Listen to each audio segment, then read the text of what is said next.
प्रशासनिक अधिकारी और पुलिस, उनकी भी जातिवादी सोच सामने दिखाई देती है खुलेआम। मुकदमा दर्ज करने में जातिवाद दिखाई देता है अफसरों में, मुलजिम को गिरफ्तार करने में जातिवाद दिखाई देता है, और फिर 95% केसेस के अंदर अगर गिरफ्तारी कर ली, कोर्ट में जाते ही उनको या तो पुलिस ही थाने से जमानत दे रही है। खासतौर पर गुजरात में, मैं अभी गया था गुजरात, मुझे देख के बड़ा दुख हुआ और जान के हैरत हुआ कि इतने अच्छे कानून होने के बावजूद वहां पे पुलिस ही छोड़ देती है जमानत पे, जबकि पुलिस को कानून में जमानत देने का अधिकार। वीडियो आपको दिखाई है, उस वीडियो में आपने देखा होगा कि जहां उनको चादर से ढका हुआ है, वो इसलिए ढका हुआ है कि वो कटा हुआ देख के शायद आदमी ना देख पाए, इतना लहूलुहान उनको कुल्हाड़ी से काटा गया है।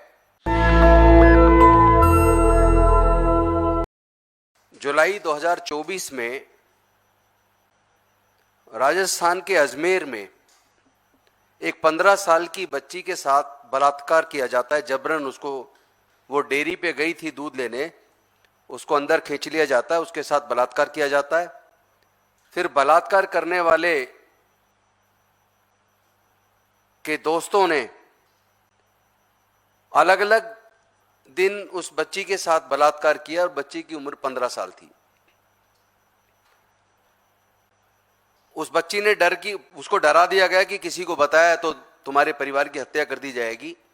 उस डर में उसने किसी को नहीं बताया, वो बच्ची प्रेग्नेंट हो गई और उसने फिर इसकी जानकारी दी अपनी सिस्टर को। सिस्टर ने माँ बाप को बताया और उसको इलाज के लिए दिल्ली लेकर आए। दिल्ली में फिर उसकी 0 FIR दर्ज हुई और 0 FIR दर्ज होने के बाद उस FIR को अजमेर ट्रांसफर किया गया। तत्पश्चात अजमेर के अंदर उस बच्ची का मुकदमा दर्ज हुआ और मुकदमा दर्ज होने के लगभग 20 दिन बाद पुलिस ने प्रोसिक्यूट्रिक्स का 164 CRPC के तहत बयान दर्ज करवाया जज के सामने। लेकिन ये बड़े दुख की बात है, बड़ी पीड़ा के साथ मैं आपके साथ ये शेयर कर रहा हूं कि उसके बाद भी 8 महीने तक किसी को गिरफ्तार नहीं किया। 3 अपराधियों में से 1 को गिरफ्तार किया और 2 को बाद में थाने बुलाकर और उसके बाद 107, 151 में एक ब्रीच ऑफ पीस का एक पाबंदनामा करके उसको, उन दोनों को छोड़ दिया। जबकि जज के सामने प्रोसिक्यूट्रिक्स ने 164 के बयान में तीनों लोगों के खिलाफ बलात्कार, जबरन बलात्कार, डरा के बलात्कार करने का स्टेटमेंट जज के सामने दिया है और उसके बावजूद बाकी दोनों को पुलिस ने छोड़ दिया। उसके बाद क्या हुआ कि जब कोर्ट में बयान देने का टाइम आया, 17 मार्च 2026 को ट्रायल के दौरान प्रोसिक्यूट्रिक्स को अपना बयान जज के सामने डिपोज कराना था, क्योंकि एक 164 का बयान जज के सामने पहले हो गया। लेकिन जब चार्जशीट दाखिल करती है पुलिस, चार्जशीट दाखिल करने के बाद चार्ज फ्रेम होता है, चार्ज फ्रेम होने के बाद फिर विटनेस एविडेंसेस शुरू होते हैं कोर्ट में, मैटर एविडेंस में लगता है। तो जब मैटर एविडेंस में लगा, संबंधित स्पेशल कोर्ट में प्रोसिक्यूट्रिक्स का बयान 17/3/2026 को होना था, लेकिन 16 मार्च 2026 को जिन लोगों ने बलात्कार किया था, उन्होंने, उनके घर वालों ने मिलके उनके घर पे आकर दबाव बनाया कि तुम ये केस वापस ले लो। उस बच्ची ने और उसके घर वालों ने केस वापस लेने से मना किया तो गुंडों ने, उन दबंगों ने उनके पिताजी पर, उनके चाचा पर, उनकी चाची पर, सब पर जानलेवा हमला कुल्हाड़ियों से कर दिया और सबको मरा हुआ समझकर छोड़ के चले गए। अभी जो वीडियो आपको दिखाई है, उस वीडियो में आपने देखा होगा कि जहां उनको चादर से ढका हुआ है, वो इसलिए ढका हुआ है कि वो कटा हुआ देख के शायद आदमी ना देख पाए, इतना लहूलुहान उनको कुल्हाड़ी से काटा गया है। लड़की के पिताजी को, लड़की के चाचा को, लड़की की चाची को, 3 लोगों को कुल्हाड़ियों से काटा गया और मरा हुआ समझकर छोड़ के चले गए।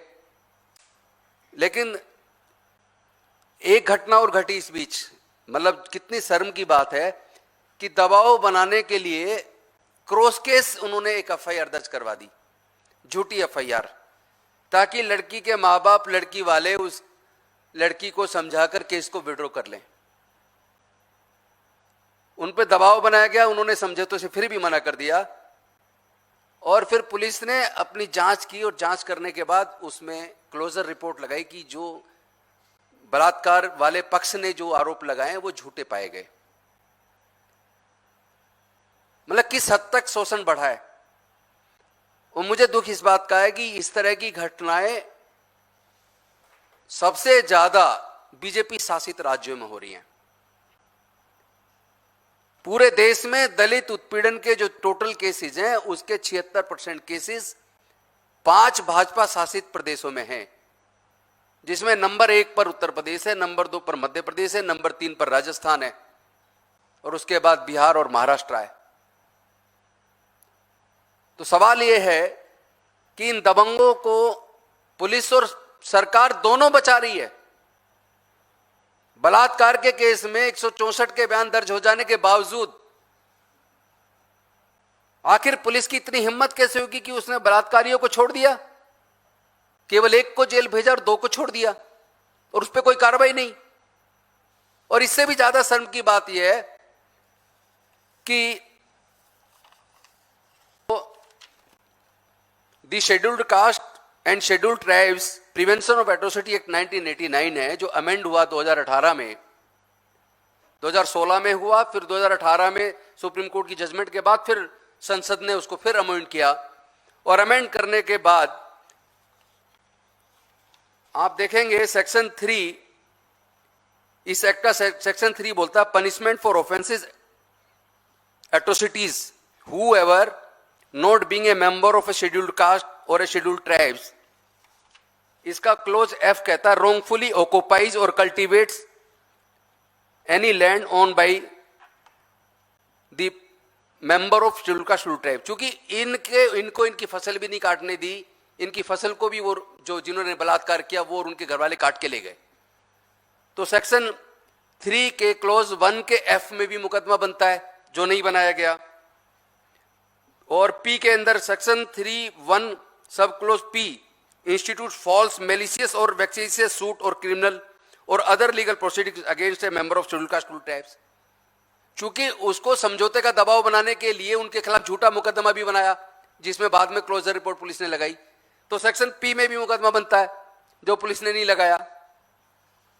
इसी के अंदर क्यू है गिव्स एनी फॉल्स और frivolous information to any public servant and thereby causes such public servant to use his lawful power to the injury or annoyance of a member of scheduled caste scheduled tribes। इसमें मुकदमा बनता है।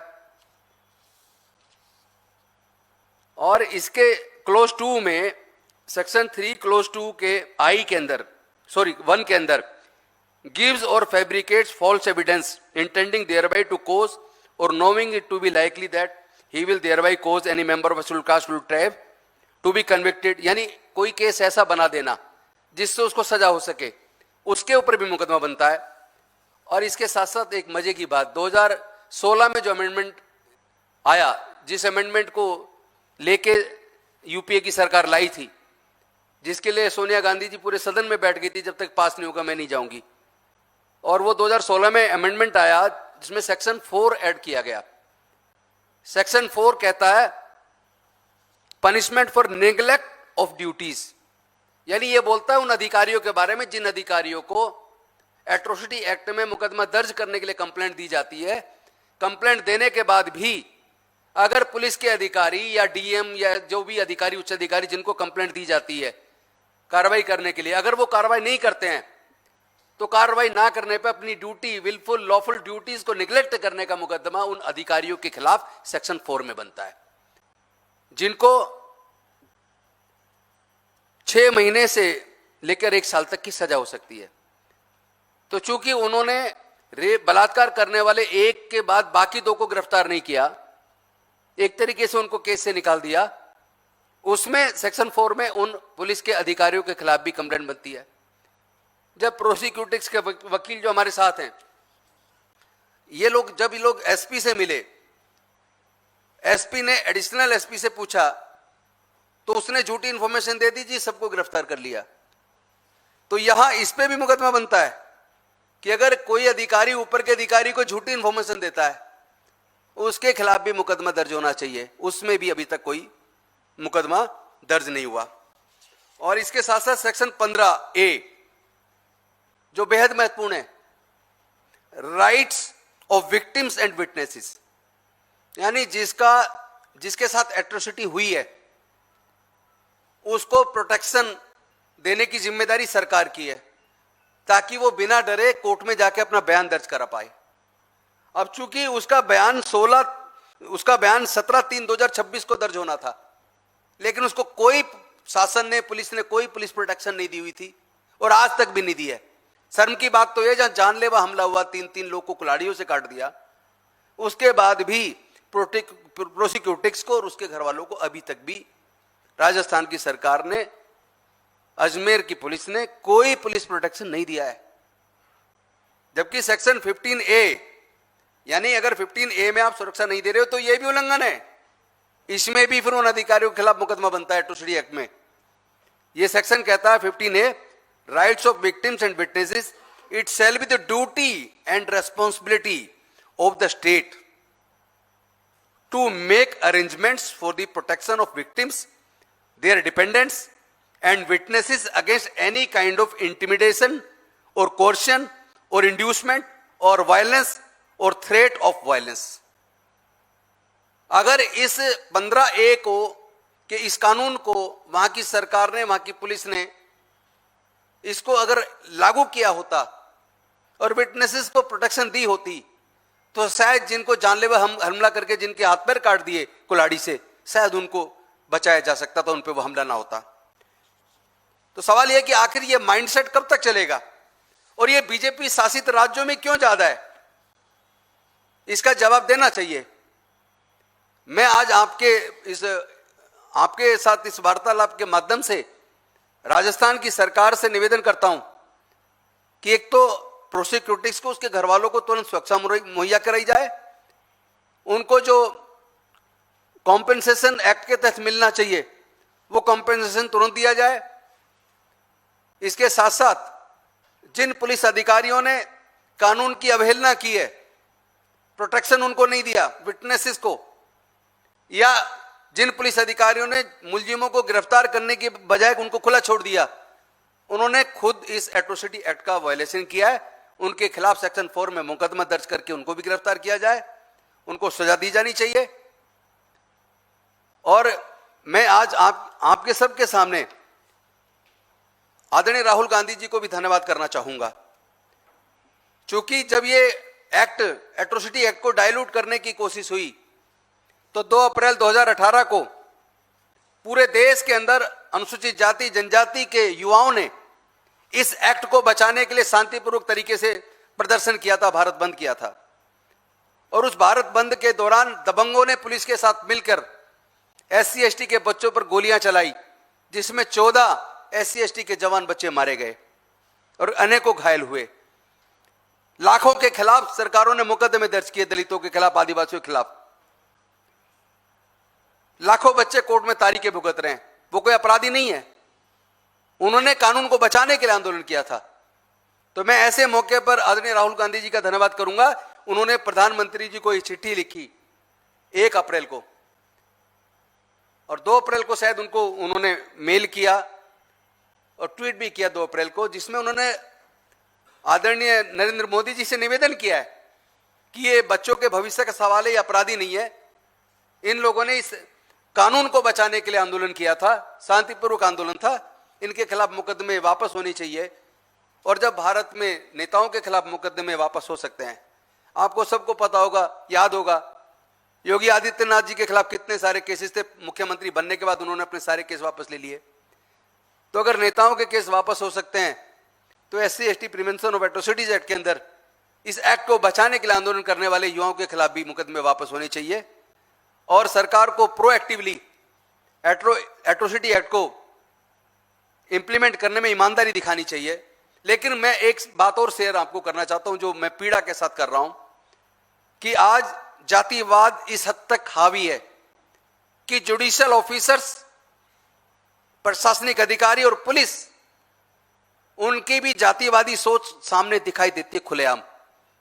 मुकदमा दर्ज करने में जातिवाद दिखाई देता अफसरों में, मुलजिम को गिरफ्तार करने में जातिवाद दिखाई देता है, और फिर 95% केसेस के अंदर अगर गिरफ्तारी कर ली, कोर्ट में जाते ही उनको या तो पुलिस ही थाने से जमानत दे रही है। खासतौर पर गुजरात में, मैं अभी गया था गुजरात, मुझे देख के बड़ा दुख हुआ और जान के हैरत हुआ कि इतने अच्छे कानून होने के बावजूद वहां पे पुलिस ही छोड़ देती है जमानत पे, जबकि पुलिस को कानून में जमानत देने का अधिकार ही नहीं है। और तो और जो 2018 में जो अमेंडमेंट आया संसद के माध्यम से, ये नोटिफिकेशन की कॉपी है, ये 26 सितंबर 2018 को नोटिफिकेशन आया है। इसके अंदर खुद सेक्शन 18 अमेंड किया गया और सेक्शन 18 में कहा गया है preliminary inquiry shall not be required for registration of FIR. चूंकि जब एक्ट को डायल्यूट करने की कोशिश की गई थी तो उसमें ये कोर्ट ने 2 जज बेंच की जजमेंट थी सुप्रीम कोर्ट की, और उससे पहले 5 जज और 3 जज बेंच की 2 जजमेंट पहले से अच्छी जजमेंट थी। 2 जज बेंच की जजमेंट ने 5 जज की बेंच को और 3 जज बेंच को ओवररूल किया, जो लीगली गलत था।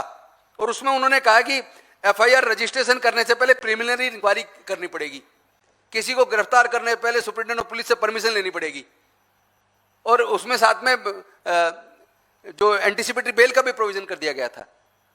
इसलिए उसको पूरी तरह एक्ट को ही खत्म करने की साजिश थी, जिसके खिलाफ आंदोलन हुआ, और उस एक्ट को बचाने के आंदोलन के बाद सरकार झुकी और सरकार ने ये अमेंडमेंट संसद में लेके आई। ये उस नोटिफिकेशन की कॉपी है जिसमें 438 सीआरपीसी यानी एंटीसिपेटरी बेल को भी खत्म किया कि एंटीसिपेटरी इसमें नहीं लगाई जा सकती, और साथ में इसमें इसको भी खत्म किया कि इन investigating officer shall not require approval for the arrest, यानी जो अरेस्ट से पहले जो एसपी की परमिशन का डाल दिया गया था वो भी खत्म किया।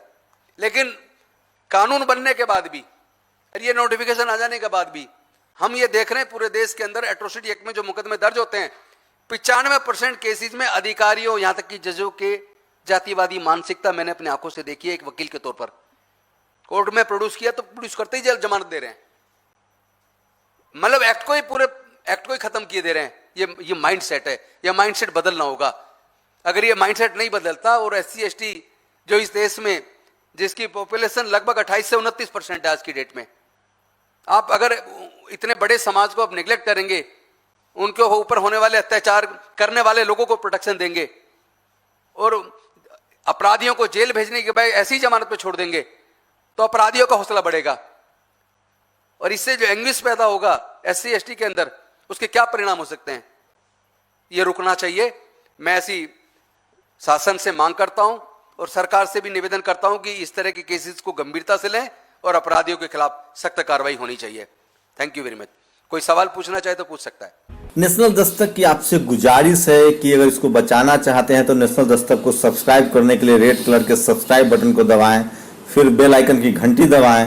नेशनल दस्तक को बचाने के लिए बहुत जरूरी है कि हर खबर को शेयर करें, लाइक करें, कमेंट जरूर करें।